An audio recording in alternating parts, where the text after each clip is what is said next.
अस्सलाम वालेकुम students, hope so all of you are fine and doing very well in your life.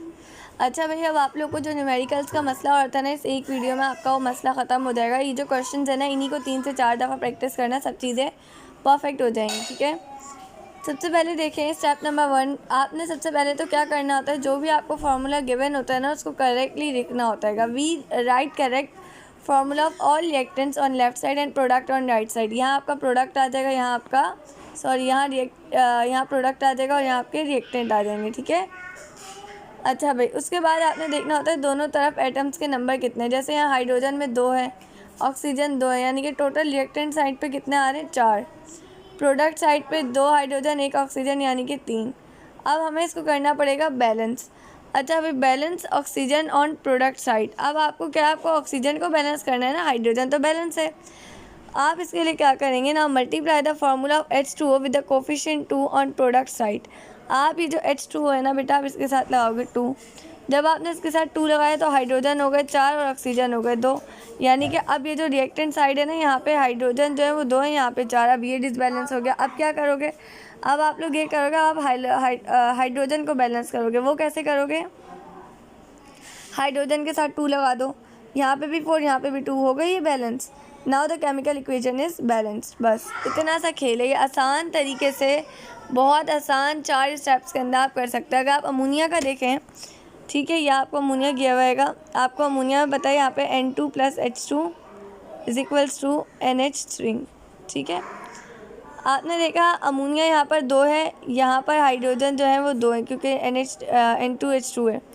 यहाँ पे nitrogen जो है वो 1 है और हाइड्रोजन कितने हैं, 3 है, यानी कि यहाँ पर जो है टोटल 4 आ रहे हैं, यहाँ पे भी 4 आ रहे हैं, यानी कि क्या है ये बेटा, हमारे पास जो है ये वैसे बैलेंस है कि दोनों तरफ एटम के नंबर सेम है। लेकिन यहाँ देखो 2 नाइट्रोजन है या 1 नाइट्रोजन है, उसके लिए अगर मैं यहाँ 2 लगाऊंगी तो मेरे पास नाइट्रोजन तो 2 हो जाएंगे, लेकिन हाइड्रोजन फिर से मेरे पास 6 हो जाएंगे। अब क्या करूँ, अब हाइड्रोजन के साथ 3 लगा दूंगी तो बेटा मेरे पास ये वाली इक्वेशन भी बैलेंस हो जाएगी। आप ये देखें कि मैं विद इन सेकेंड्स आपको ये करके दे रही हूँ, मैं कोई ज़्यादा टाइम नहीं कंज्यूम कर रही हूँ, मैं विद इन सेकेंड्स आपका ये काम कर रही हूँ।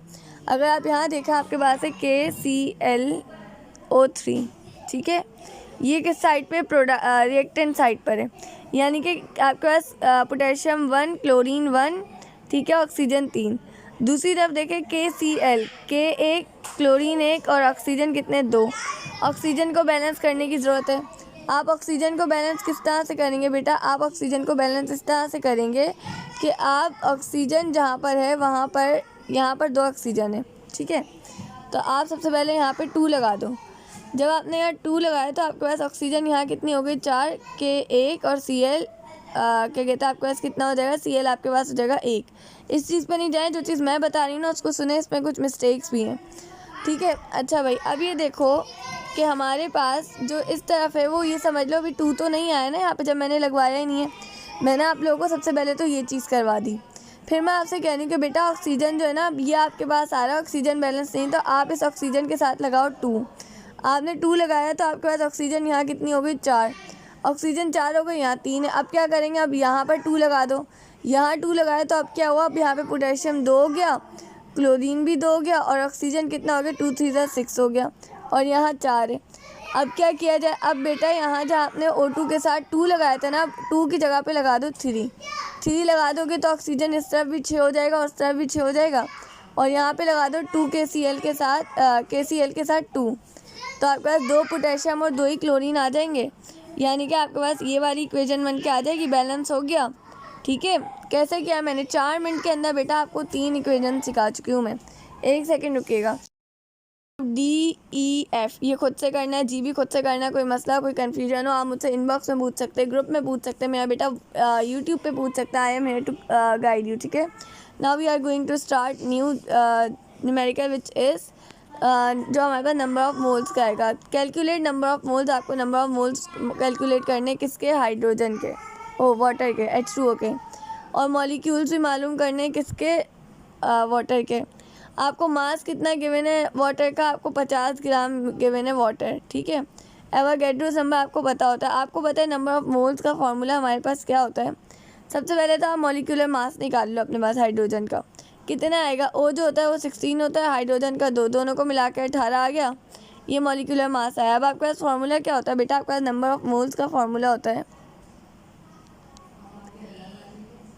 जो भी आपको मास गिवन है सब्सटेंस का, गिवन मास, इस इतने बड़े को लिखने का बजाय जो मैं बता रही हूँ ना वो लिख लो। गिवन मास को डिवाइड कर दो किसके साथ, जो भी मोलर मास है सब्सटेंस का, या ये जो मॉलिक्यूलर मास है ना इससे, ये मैंने मॉलिक्यूलर मास लिखा है। ठीक है, आपके पास बेटा कितना मास गिवन है, आपको 50 मास गिवन है और मॉलिक्यूलर मास कितना है 18।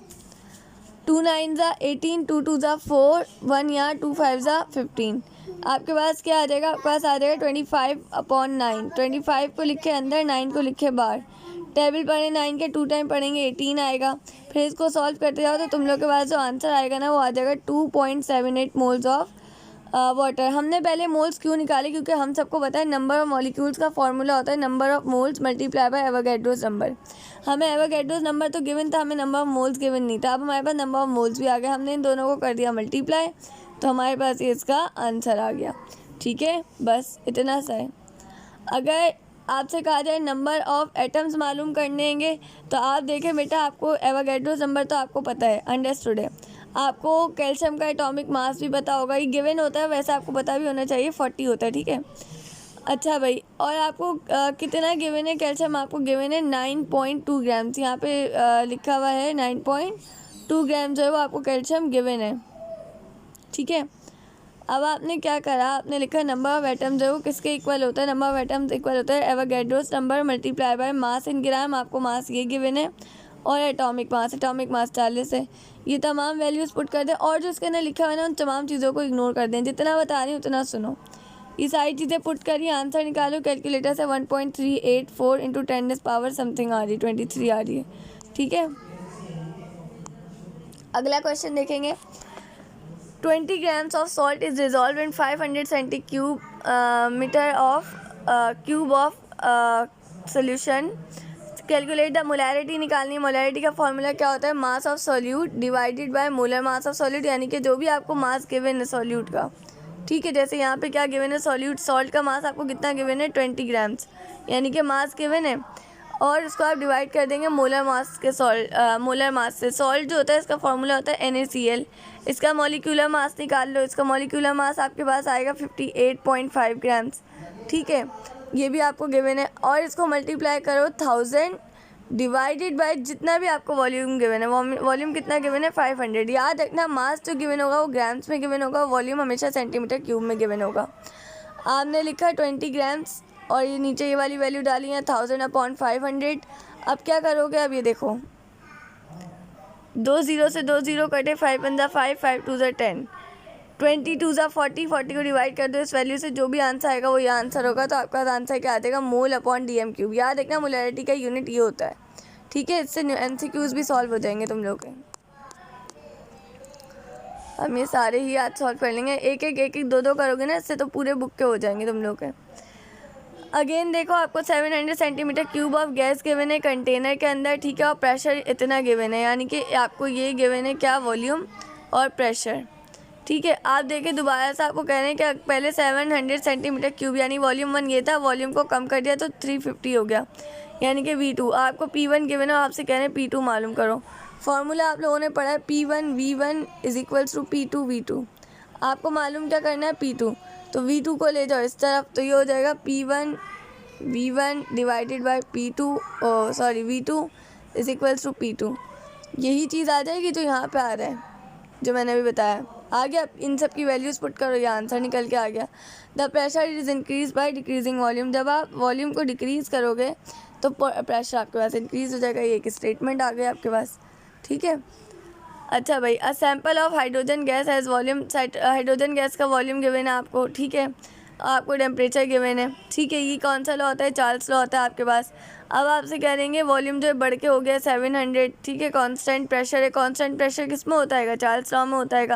आपसे कह रहे हैं फाइनल टेम्परेचर बताओ। आपको V1 गिवन है, आपको V2 गिवन है, आपको T1 गिवन है, आपको कहे T2 निकालो। सबसे पहले तो आप T1 को कन्वर्ट करोगे, 40 सेंटीग्रेड है ना, इसको कन्वर्ट करोगे केल्विन में। कैसे करोगे? 40 को प्लस कर दो 273 के साथ। अगर आपको टेम्परेचर 30 भी गिवन होता ना बेटा, आप इसको प्लस करते किसके साथ? आप इसको प्लस के साथ, अगर फॉर एग्जांपल 40 की जगह आपको 30 गिवन होता तो आप उसको भी 273 के साथ ही प्लस करते। यानी सेंटीग्रेड में जो भी वैल्यू अगर केल्विन में कन्वर्ट करनी है तो 273 के साथ ऐड कर दो। ठीक है, ये किया, वही तरीका किया जो ऊपर क्या था, वैल्यूज़ पुट करी और आंसर निकल के आ गया बस। अब मैं इतनी ज़्यादा माइनर सी कैलकुलेशंस नहीं सिखा रही क्योंकि आप लोग मुझसे सब कुछ सीख चुके हो। अब आ जाओ फाइंड द अगला। हम लोगों ने कौन कौन से कर लिए? हमने बैलेंस इक्वेशन कर ली, एक चीज़। हमने नंबर ऑफ मोल्स और मॉलिक्यूल्स निकालना सीख लिए, 3 चीज़ें हो गई। यानी कि नंबर ऑफ मोल्स और मॉलिक्यूल 2 अलग चीज़ें। नंबर ऑफ एटम्स निकालना सीखे 4, मोलैरिटी निकालना सीखी 5। ठीक है, हमने P1 V1 वाला फार्मूला यूज़ किया। ठीक है, हमने चॉल्स लॉ वाला यूज़ किया। यानी हम 7 तरह के न्यूमेरिकल करने के काबिल हो गए। अब मैं 8वां तरीका सिखा रही हूँ। Find out the number of proton, neutron, electron. भाई बहुत आसान है। आपको गिवन है Fe इज इक्वल्स टू 56/26। अगर ये ऐसा लिखा हुआ होता है ना 56/26, तब भी इसका यही मतलब होता। इसके अंदर जो ऊपर वाली वैल्यू होती है ना 56, वो आपका होता है एटॉमिक नंबर जिसको आप Z से डोनेट करते हो, और नीचे वाला होता है आपका एटॉमिक मास। याद रखना एटॉमिक नंबर जो होता है ना वो नंबर ऑफ आपके पास क्या होते हैं, प्रोटॉन्स और न्यूट्रॉन्स होते हैं दोनों। और जो मास नंबर होता है ना वो आपके पास सिर्फ नंबर ऑफ प्रोटॉन्स होते हैं। तो आप देखो आपको एटॉमिक मास कितना गिवन है, आपको एटॉमिक मास 56 गिवन है और एटॉमिक नंबर आपको 26 गिवन है। आपको इसके अंदर क्या निकालना है? आपको इसके अंदर निकालना है number of protons, neutrons, electrons. बेटा एटॉमिक नंबर का फॉर्मूला होता है number of proton in nucleus is equal to total number of, यानी कि आपके पास जो एटॉमिक नंबर है Z, उसका होगा कि नंबर ऑफ प्रोटॉन जितने भी है ना उतने ही नंबर ऑफ इलेक्ट्रॉन्स होंगे। तो एटॉमिक नंबर कितना है? 26 है। तो आपको पता चल गया प्रोटॉन कितने? 26। तो इलेक्ट्रॉन कितने होंगे? वो भी 26 होंगे। अब न्यूट्रॉन चाहिए। न्यूट्रॉन के लिए क्या करोगे? ये जो इलेक्ट्रॉन और प्रोटॉन है ना इनको कर दोगे एक दूसरे में से माइनस। सॉरी, ये जो आपको गिवन है नंबर ऑफ प्रोटॉन्स है, इनमें से आप माइनस कर दोगे किसको? एटॉमिक मास को। अब ये आप नंबर ऑफ इलेक्ट्रॉन्स नहीं, आप नंबर ऑफ प्रोटॉन्स लेना। आप माइनस करोगे आपके पास 30 आंसर आ जाएगा, क्योंकि 56 आपका क्या है? आपका एटॉमिक मास है, और 26 आपका क्या है? Atomic number. बस, तो 30 आपके पास क्या आ गया मेरा बेटा? 30 आपके पास आ गए हैं आपके न्यूट्रॉन्स। अब मैं इसको 1 मिनट के लिए पॉज कर रही हूँ, इसका ज़रा इसको खुद से सॉल्व कीजिए। ठीक है, स्क्रीनशॉट ले लें इसका। ठीक है, इसको खुद से सॉल्व करें, कोई मसला हो तो मुझसे पूछ लेगा। ये चारों एक ही तरह के। ये वाला देखें, इसका स्क्रीनशॉट लें। अब आ जाओ अगला। अभी हम ये करके आए। मैंने अभी बताया था अगर सेंटीग्रेड से केल्विन में जाना है क्या करोगे? सिंपल सी बात है। आपको पहला वाला क्वेश्चन देखो, पहला आपको गिवन है टेम्परेचर कितना 100 सेंटीग्रेड और कन्वर्ट करना है केल्विन में। फार्मूला क्या होता है? K is equal to 273 plus centigrade. Centigrade कितना गिवन है? 100। मैंने कहा था जो भी वैल्यू उसको 273 से ऐड कर देना, आंसर आ गया।